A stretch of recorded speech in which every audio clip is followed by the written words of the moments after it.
For the first time in history, people and machinery are working together, realizing a dream. A uniting force that knows no geographical boundaries without regard to race, creed, or color.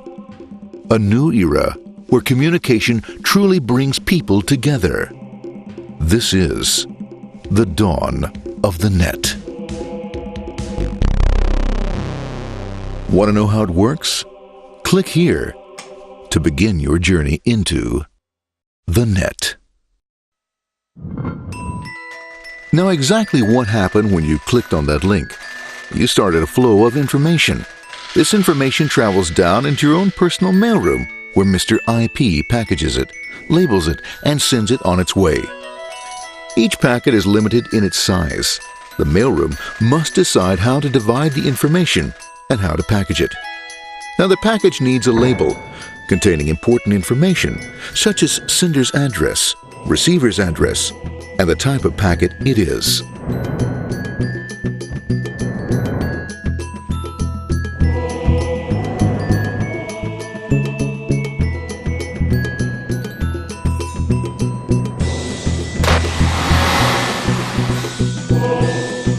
Because this particular packet is going out onto the internet, it also gets an address for the proxy server, which has a special function, as we'll see later.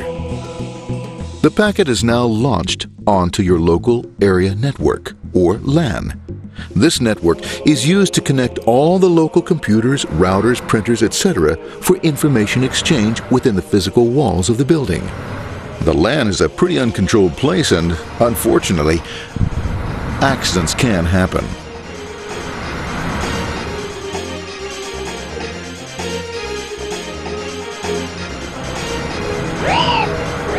The highway of the LAN is packed with all types of information.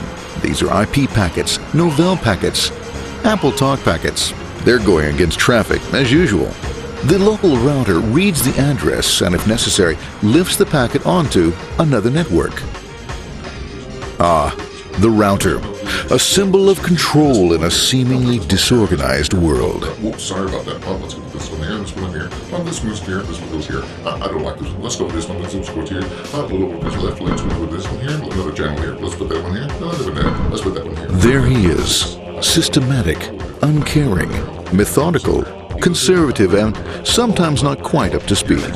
Sorry. But at least he is exact, for the most part. That one goes there. That one goes there. That one goes there. And this one goes there. Well, another one goes there. That goes there. He's behind him. Let's go there. That goes there. He goes there. Oh, let's put that one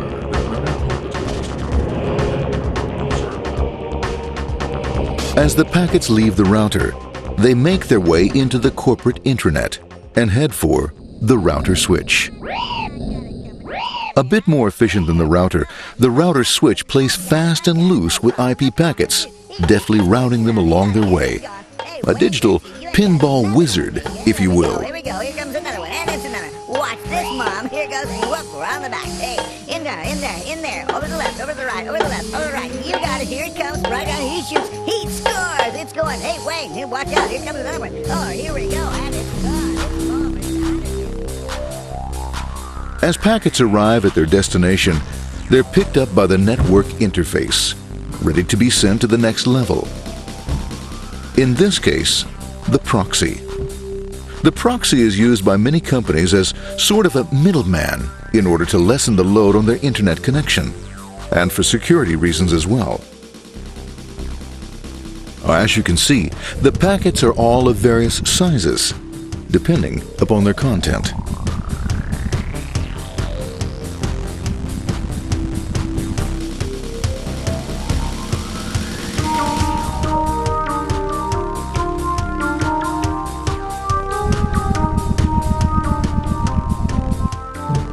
The proxy opens the packet and looks for the web address, or URL. Depending upon whether the address is acceptable, the packet is sent on to the internet.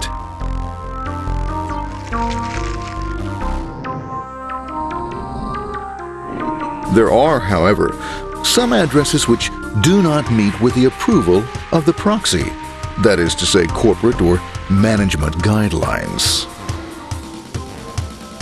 these are summarily dealt with. We'll have none of that. For those who make it, it's on the road again.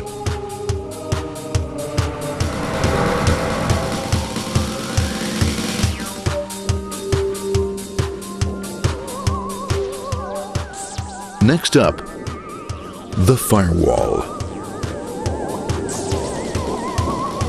The corporate firewall serves two purposes. It prevents some rather nasty things from the internet from coming into the intranet, and it can also prevent sensitive corporate information from being sent out onto the internet.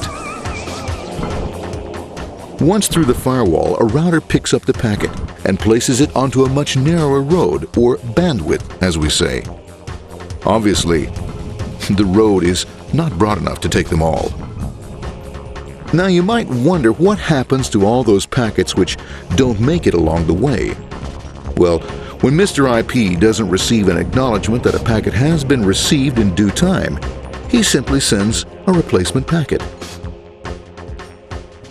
We are now ready to enter the world of the Internet.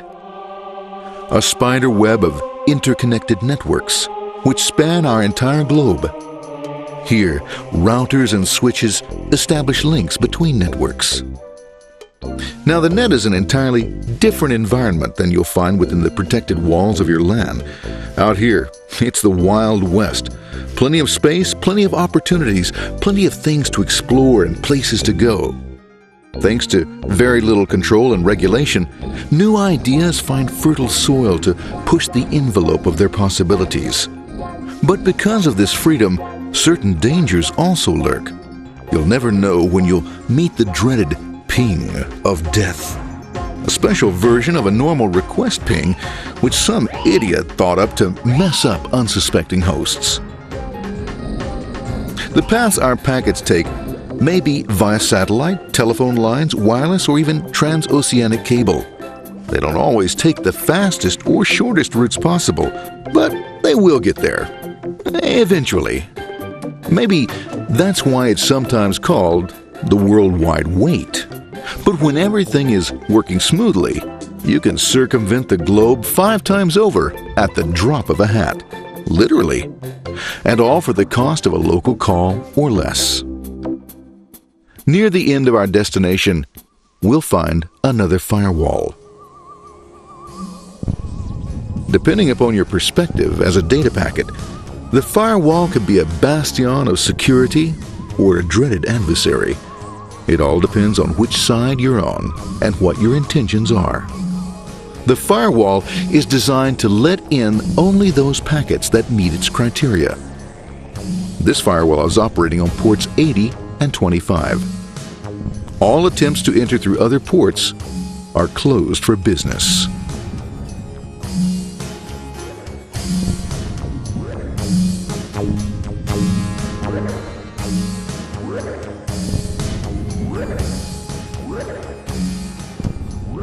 Port 25 is used for mail packets, while Port 80 is the entrance for packets from the Internet to the web server. Inside the firewall, packets are screened more thoroughly. Some packets make it easily through customs, while others look just a bit dubious. Now, the firewall officer is not easily fooled, such as when this ping of death packet tries to disguise itself as a normal ping packet. It's okay, bong. It's okay. No problem. Have a nice day. We out of here. Bye. For those packets lucky enough to make it this far, the journey is almost over. It's just a line up on the interface to be taken up into the web server.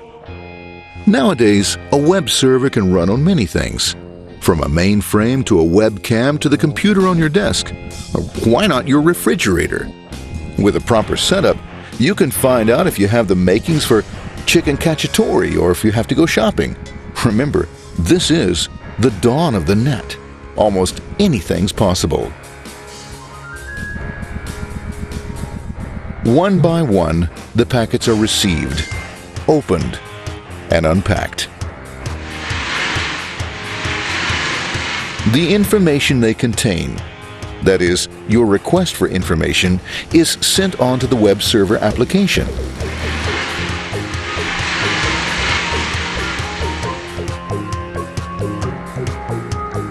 The packet itself is recycled, ready to be used again, and filled with your requested information.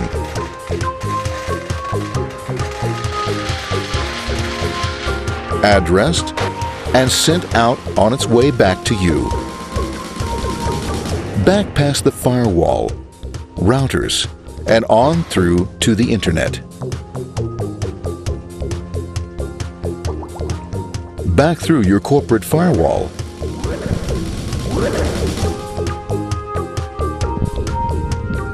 And onto your interface. Ready to supply your web browser with the information you requested. That is, this film.